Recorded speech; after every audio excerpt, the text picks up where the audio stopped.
What is the new accepted protocol for horse sickness vaccinations, considering the current shortage?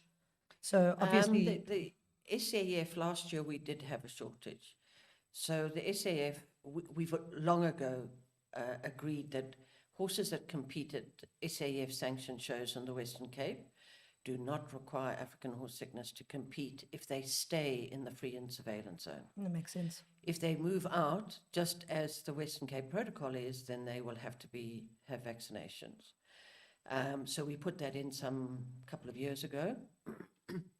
Then last year we had this shortage, and in order to accommodate, particularly I think those on the Western Cape, because the shortage was in the critical time when they needed to be vaccinated. We put out a dispensation that we would allow one AHS1 and one AHS2 between the 1st of June 2020 and the 31st of October 2022. Now, we know that there's been some release of stock. Some vets have got adequate stock, but there's still a lot of veterinarians who haven't.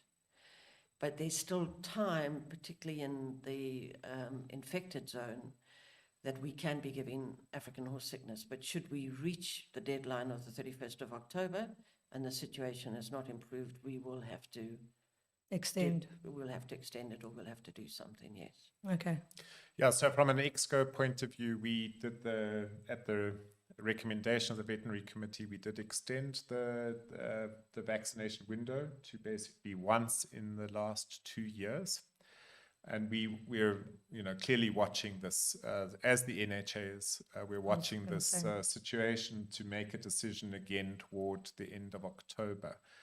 I think, Sheelagh, can you also say something to the prioritization of the vaccine? Who should be getting the vaccines? Who should we, in a limited, when we've got limited stocks available, yes, should we prioritize? And I think it's very important that the African horse sickness vaccine is not just for sporting horses. So we decided as the Equine Veterinary Association that what we should do, and together with Camilla and the SAEF, that we should try and prioritize those horses that are naive. So all the imported horses, we've had a lot of horses that have come in this year. True. Your youngsters, your foals, they need to be vaccinated. They would be considered naive. And you said you would be trying to get ideally 2 doses into those horses. So ideally, 2 AHS1, yes. 2 yes. within this June to October period. Correct. Okay. And then following that, it would be horses that have had less than 5 vaccines. Okay. And then obviously after that, then if there was sufficient, then we would vaccinate, I suppose, 14 horses. Okay. So the majority of our members, right, unless they're breeders, are dealing with older horses that have been vaccinated every year upon year.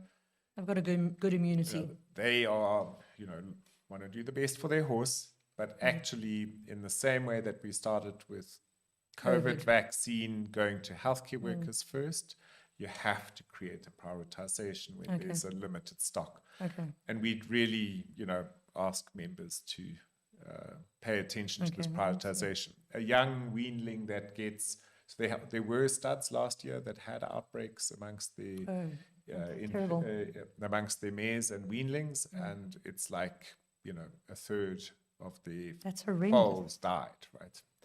And is that from the mares not being injected in that last trimester? No, the mares have got it, do pass some immunity on to foals, but it is in the older, that wanes over time, and the exposure was significant.